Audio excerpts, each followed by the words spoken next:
Hello everyone, कैसे हो आप सब। स्वागत है आपका एक बार फिर से गेलर एकेडमी के ऑफिशियल यूट्यूब चैनल पे।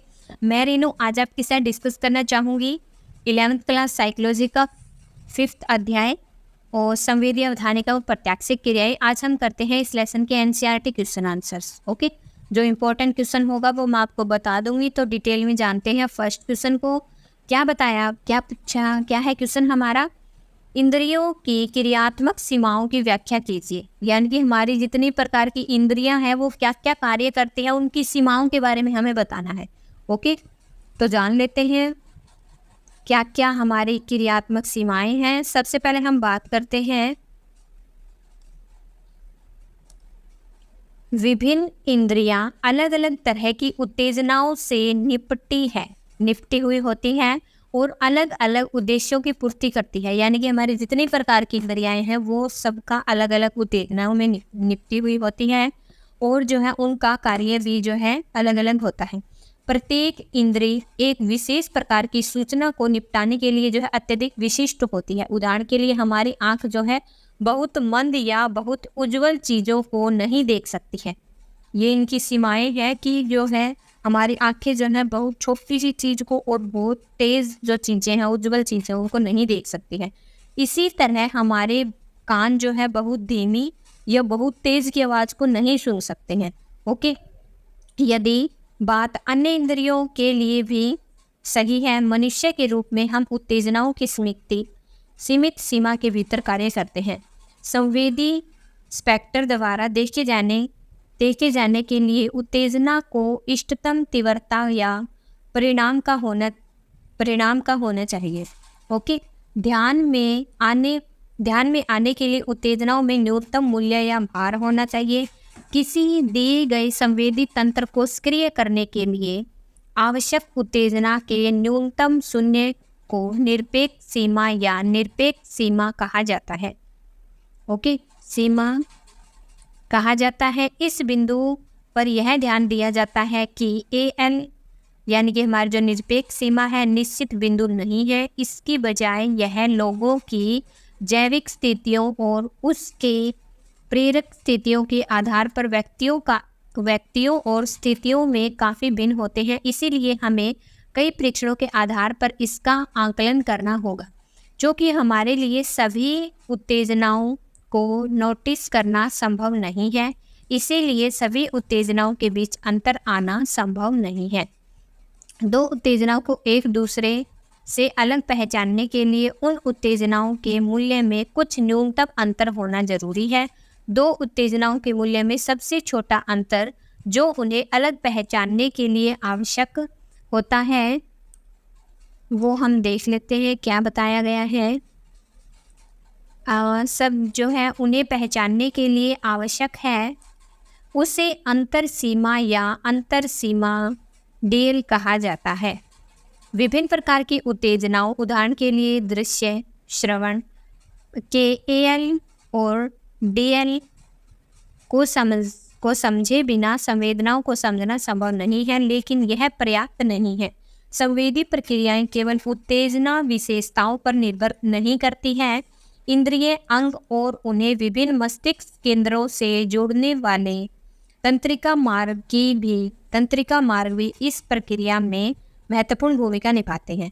इस इंद्रिय अंग उत्तेजना को प्राप्त करता है और इसे विद्युत आवेग के रूप में जो है अनकोड करता है। ध्यान में आने के लिए इस विद्युत आवेग को उच्च मस्तिष्क केंद्रों तक पहुंचाना चाहिए। रिसेप्ट अंग इसके तंत्रिका मार्ग या संबंधी मस्तिष्क क्षेत्र में कोई संरचनात्मक या क्रियात्मक दोष या स्थिति संवेदन के आंशिक रूप या पूर्ण नुकसान का कारण बन सकती है। ओके, तो ये जो है कुछ इंद्रियों की हमारी जो क्रियात्मक सीमाएं हैं जो अच्छे से आपको लर्न करना है। ओके, उसके बाद हम जान लेते हैं सेकंड क्वेश्चन क्या पूछा गया है। प्रकाश और अंधेरे अनुकूलन का क्या अर्थ है, वे कैसे होते हैं। प्रकाश अनुकूलन से तात्पर्य मंद प्रकाश के संपर्क में आने के बाद उज्जवल प्रकाश में समायोजित होने की प्रक्रिया से है। यानी कि जब कोई व्यक्ति मंद प्रकाश से एकदम से तेज प्रकाश के अंदर जाता है और वो जो समायोजन बनता है उसे कहते हैं प्रकाश का अनुकूलन। ओके, इस प्रक्रिया में लगभग 1 या 2 मिनट लगते हैं। दूसरी ओर अंधेरे अनुकूलन से तात्पर्य उज्ज्वल प्रकाश के संपर्क में आने के बाद मंद प्रकाश, मंद रोशनी वाले वातावरण में समायोजित होने की प्रक्रिया को जो है वो अंधेरे अनुकूलन कहा जाता है। प्रकाश के संपर्क में आंखों के पिछले स्तर के आधार पर इसे आधे घंटे या उसके भी अधिक समय लग जाता है। शास्त्रीय दृष्टिकोण के अनुसार प्रकाश और अंधेरे अनुकूलन कुछ जो है फोटो केमिकल्स प्रक्रियाओं के कारण होते हैं। जड़ों में एक फोटो संवेदनशील रासायनिक पदार्थ होता है, इसे रेडोप्सिन या विजुअल जो है पर्पल कहा जाता है। प्रकाश की क्रिया के इस रासायनिक पदार्थों के अणु विरंजित हो जाते हैं या टूट जाते हैं। ऐसी स्थितियों में आंखों में प्रकाश अनुकूलन होता है। दूसरी ओर जो है अंधेरे अनुकूलन प्रकाश को हटाकर प्राप्त किया जाता है और इस तरह विटामिन ए की मदद से जड़ों में वर्णक या पूर्ण निर्जीवित करने के लिए जो है पुनर्जीवी प्रक्रियाओं को अनुमति देता है। जड़ों में रिडोप्सिन्स और पुनर्जनन का एक समय लेने वाली प्रक्रिया है। यही कारण है कि अंधेरे अनुकूलन प्रकाश अनुकूलन की तुलना में एक धीमी प्रक्रिया है। और यह पाया गया है कि विटामिन ए की कमी से पीड़ित लोग अंधेरे में अनुकूलन बिल्कुल भी नहीं हो पाते हैं और उन्हें अंधेरे में घूमना बहुत ही मुश्किल लगता है। उसके बाद हम जान लेते हैं मुश्किल लगता है। इस स्थिति को आमतौर पर रतौंधी के नाम से जाना जाता है।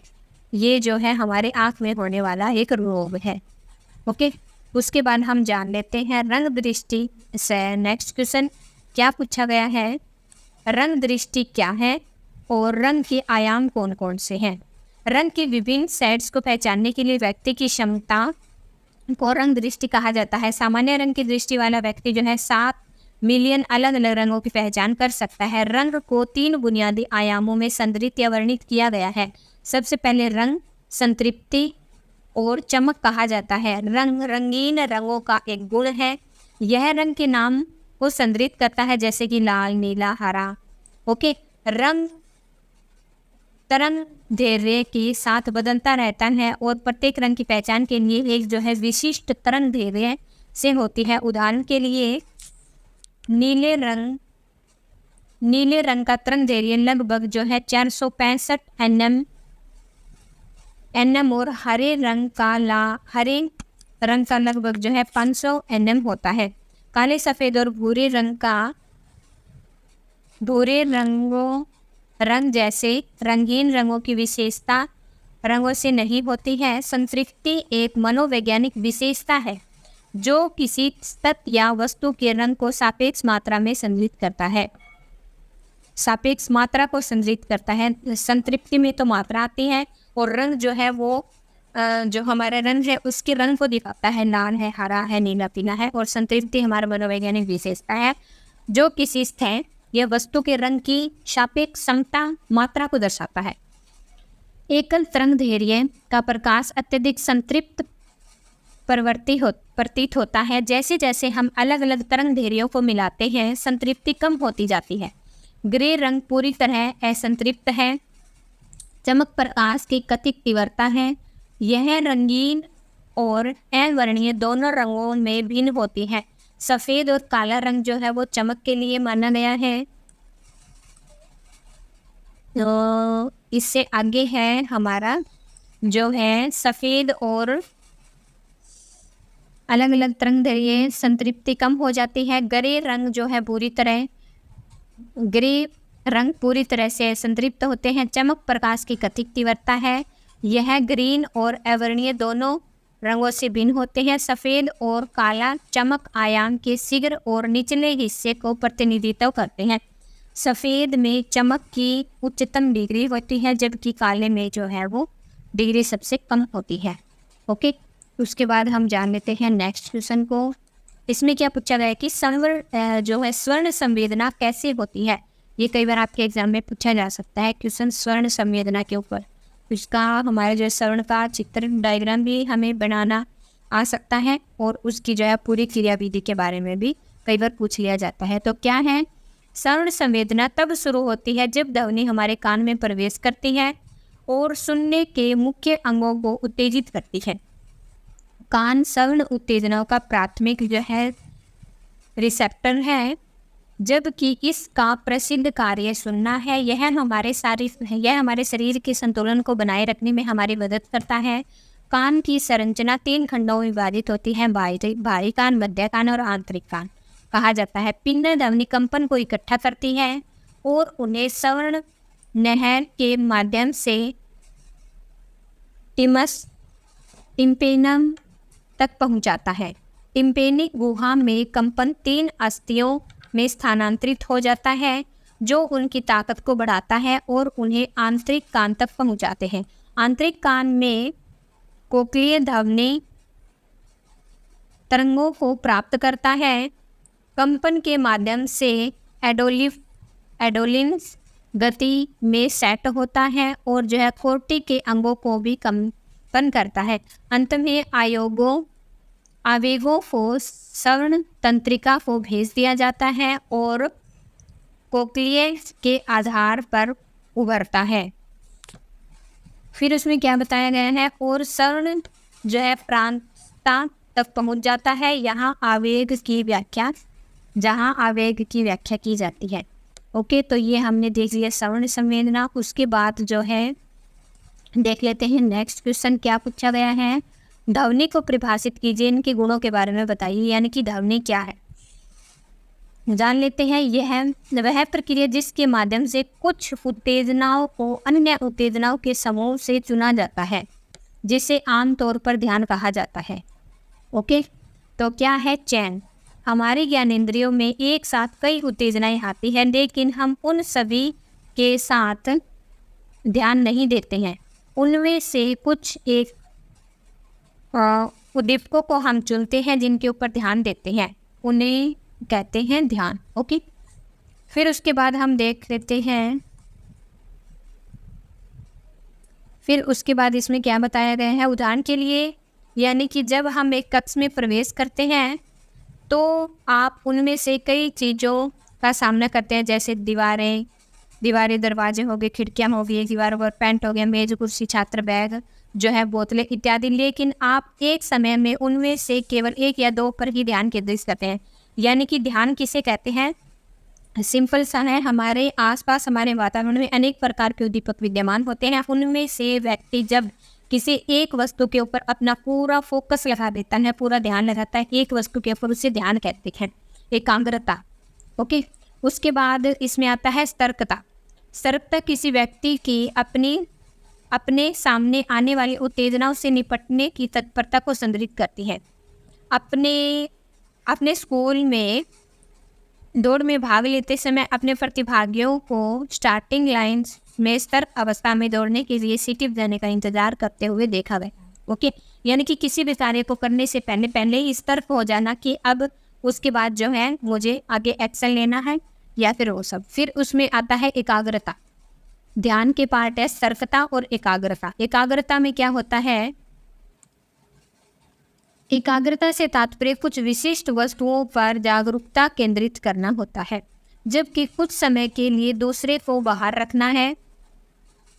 उदाहरण के लिए कक्षा में एक छात्र शिक्षक के व्याख्यान पर ध्यान केंद्रित करता है और स्कूल के विभिन्न कोनों से आने वाले सभी प्रकार की आवाज़ों को अनदेखा कर देता है। यानी कि किसी एक कार्य के ऊपर पूरी तरह से ध्यान लगाना एकाग्रता कहलाता है। ओके, उसके बाद इसी का पार्ट है एक खोज। उसके बारे में हम जान लेते हैं क्या बताया गया है।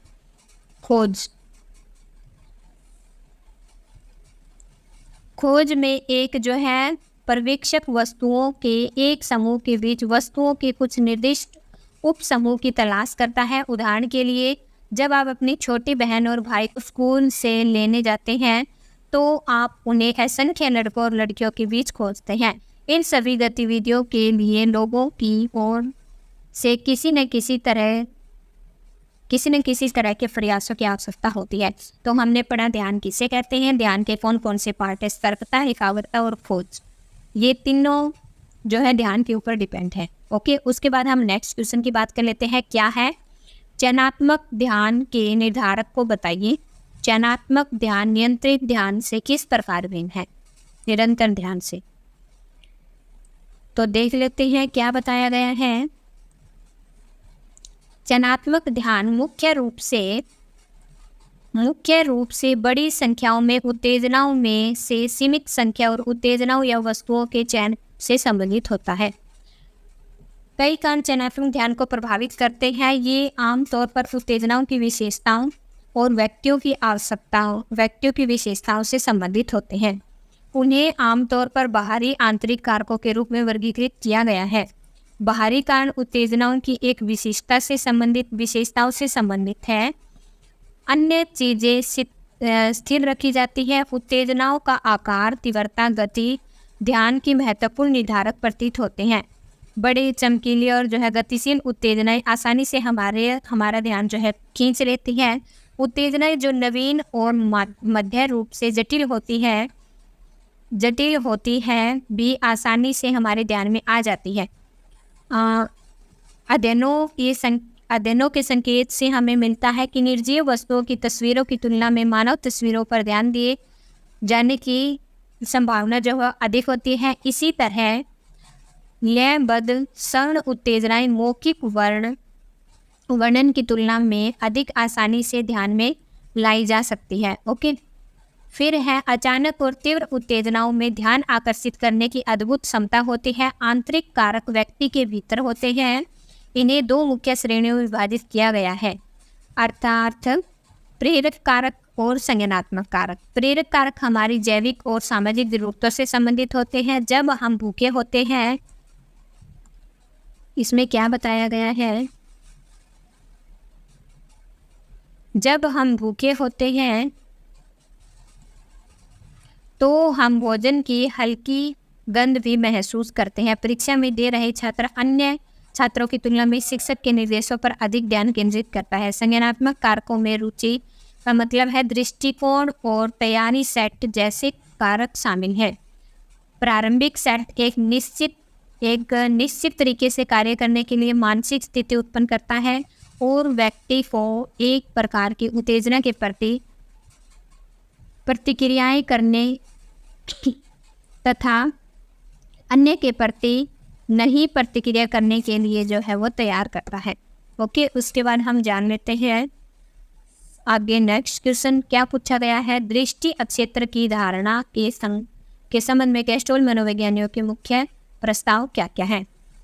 तो क्या बताया गया है, गेस्टोल मनोवैज्ञानिकों के अनुसार हम अलग अलग उत्तेजनाओं को अलग अलग तत्वों के रूप में नहीं बल्कि एक संगठित संपूर्ण के रूप में देखते हैं और एक निश्चित रूप धारण करता है। उनका मानना है कि किसी वस्तु का रूप उसके पूरे भाग में निहित होता है जो उसके भागों के योग से अलग होता है। उदाहरण के लिए जो फूलों की गुच्छों का एक जो है फूलदान का एक बर्तन है, यदि फूलों को हटा दिया जाए तो फूलदान अभी भी पूरा बर्तन ही रहेगा। यह फूलदान का विन्यास है जो बदल गया है और जो है फूलों वाला फूलदान एक विन्यास है। फूलों के बिना यह जो है दूसरा विन्यास है। ओके, इसमें आगे क्या बताया गया है, गेस्टोल मनोवैज्ञानिक यह भी संकेत देते हैं कि हमारी प्रक्रियाएं हमेशा एक अच्छी आकृति और प्रज्ञाज्ञ की धारणा और उन्मुख होती है। यही कारण है कि हम हर चीज़ को एक संगठित रूप से देखते हैं। सबसे आदिम संगठन आकृति भूमि प्रतिकरण के रूप में होता है। जब हम किसी सतह को देखते हैं तो सतह के कुछ पहलू अलग अलग संस्थाओं के रूप में स्पष्ट रूप से सामने आते हैं जबकि अन्य नहीं आते हैं। उदाहरण के लिए जब हम किसी पृष्ठ पर शब्द या दीवार पर पेंटिंग या आकार में उड़ते हुए पक्षी देखते हैं, आकाश में उड़ते हुए, तो शब्द, पेंटिंग और पक्षी पृष्ठभूमि से अलग दिखाई देते हैं और उन्हें आकृति के रूप में देखा जा सकता है, जबकि पृष्ठ, दीवार और आकाश आकृति के पीछे रहते हैं और उन्हें जो है पृष्ठभूमि के रूप में देखा जा सकता है। नेक्स्ट क्वेश्चन की हम बात कर लेते हैं। इसमें क्या पूछा गया है कि अंतरिक्ष की धारणा कैसे होती है। अंतरिक्ष की धारणा दृश्य क्षेत्र या है जिसमें चीजें मौजूद होती है, चलती रहती है या रखी जाती है, उसे अंतरिक्ष कहा जाता है। जिस स्थान में हम रहते हैं इनकी 3 विभाग में व्यवस्थित किया गया है। हम न केवल विभिन्न वस्तुओं की स्थानिक विशेषताओं को देखते हैं बल्कि इस स्थान में पाई जाने वाली वस्तुओं के बीच की दूरी को भी देखते हैं, जबकि हमारी रेटिना पर प्रक्षेपित वस्तुओं की छाइयाँ स्पॉट या 2 आगामी बाएं दाएं ऊपर नीचे होती है, फिर भी हम अंतरिक्ष के 3 आयामों को देखते हैं। ऐसा क्यों होता है कि यह 2 आयामी रेटिना दृष्टि की 3 आयामी धारणा के स्थानांतरित करने की हमारी क्षमता के कारण होता है।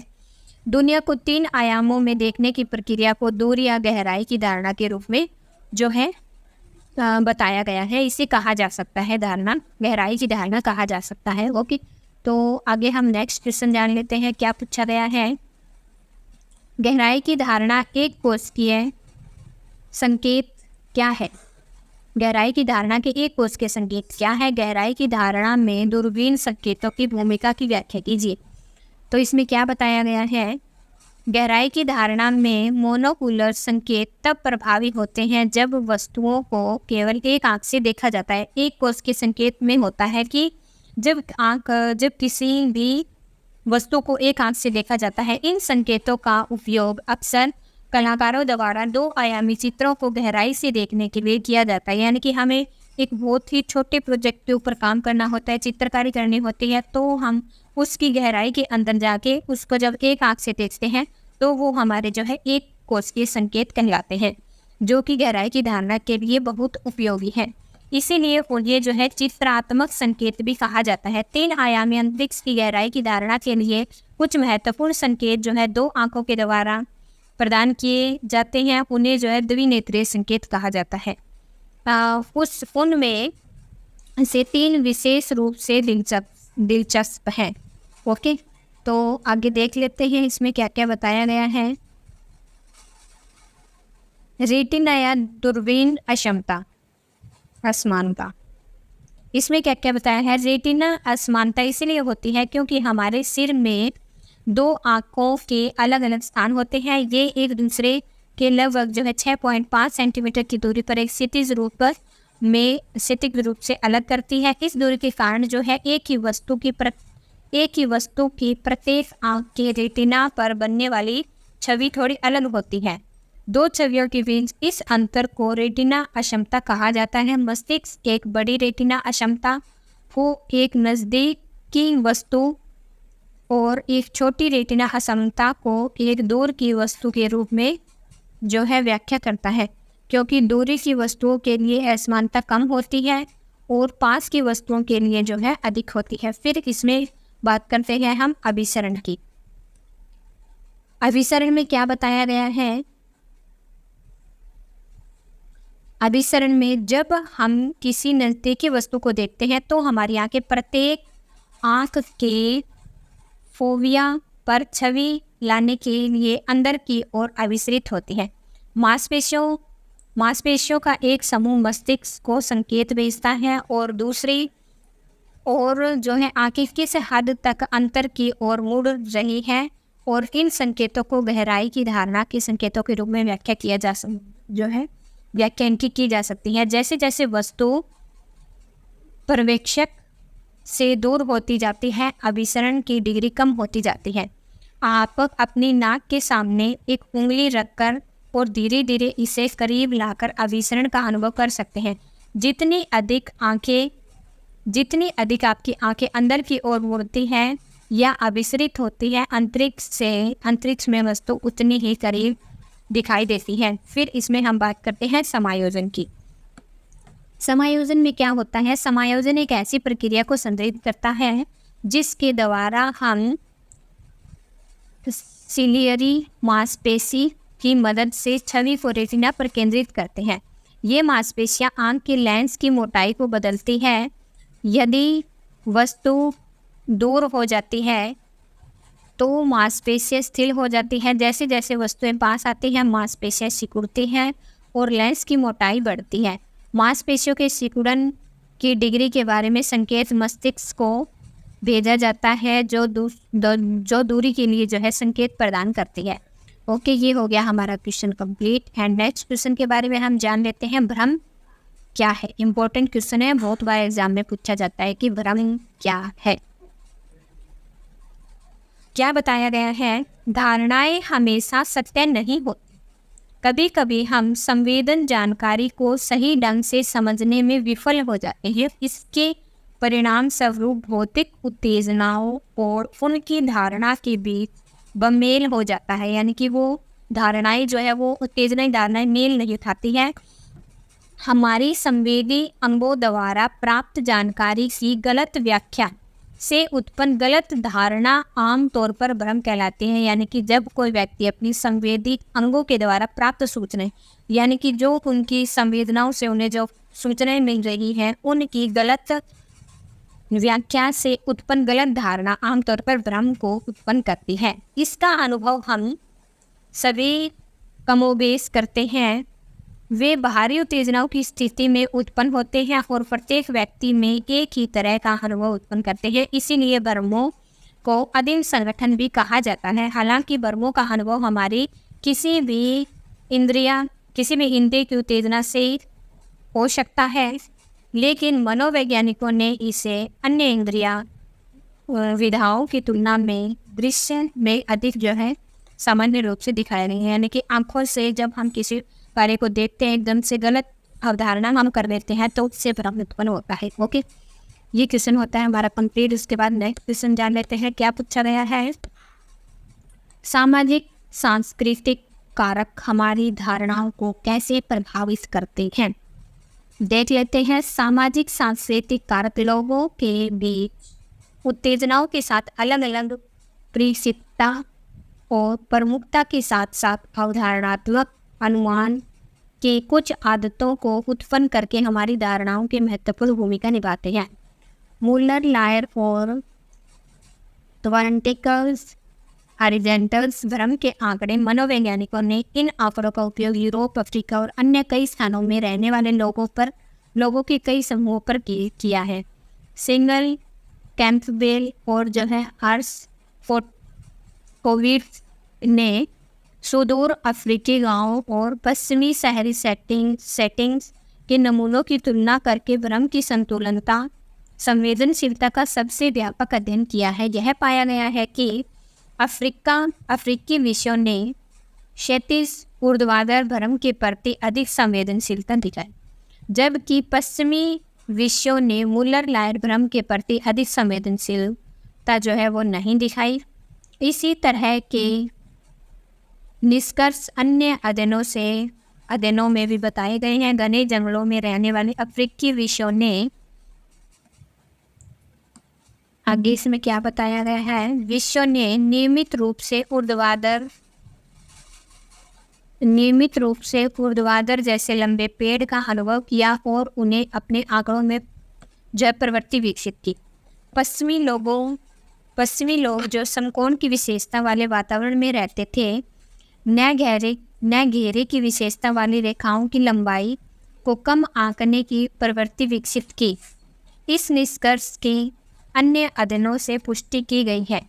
यह सुझाव देता है कि धारणा की आदतें अलग अलग सांस्कृतिक सेटिंग्स के अलग अलग तरीके से सीखी जाती है। कुछ अध्ययनों में अलग अलग संस्कृति सेटिंग में रहने वाले लोगों की वस्तुओं की पहचान और उनमें दर्शाई गई गहराई या अन्य घटनाओं की व्याख्या के लिए जो है चित्र दिए गए हैं। हडसन ने अफ्रीका के एक महत्वपूर्ण अध्ययन किया और पाया कि जिन लोगों ने कभी चित्र देखे ही नहीं उन्हें चित्रों में चित्रित वस्तुओं को पहचानने और गहराई के संकेतों की व्याख्या करने में बहुत कठिनाई होती है। यह संकेत दिया जाता है कि घर में अनौपचारिक शिक्षा और चित्रों के साथ अभ्यास संपर्क चित्रात्मक गहराई बोध के कौशल को बनाए रखने के लिए आवश्यक है। सिन्हा और मिश्रा ने विभिन्न सांस्कृतिक सेटिंग के लोगों के साथ विभिन्न चित्रों का उपयोग करके चित्रात्मक बोध पर कई अध्ययन किए हैं। जैसे जंगलों में रहने वाले शिकारी को संग्राहक गांव में रहने वाले किसानों को शहरों में रहने वाले नौकरी करने वाले लोग,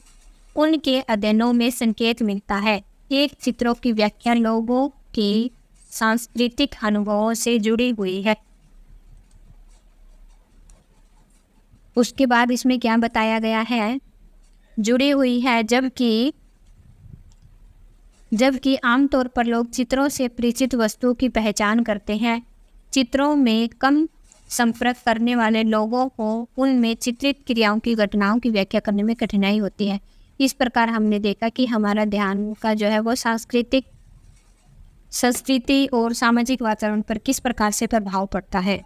ओके, तो आज का हमारा जो लेक्चर होता है कंप्लीट, इसके क्वेश्चन आंसर आप मैंने करवा दिए और इसके लेसन के आपके इम्पोर्टेंट PDF जो है वो इसी वेबसाइट पे मिल जाएगी। इसके इम्पोर्टेंट नोट्स जो आपके एग्जाम से जो है रिलेटेड है। Okay, so thank you.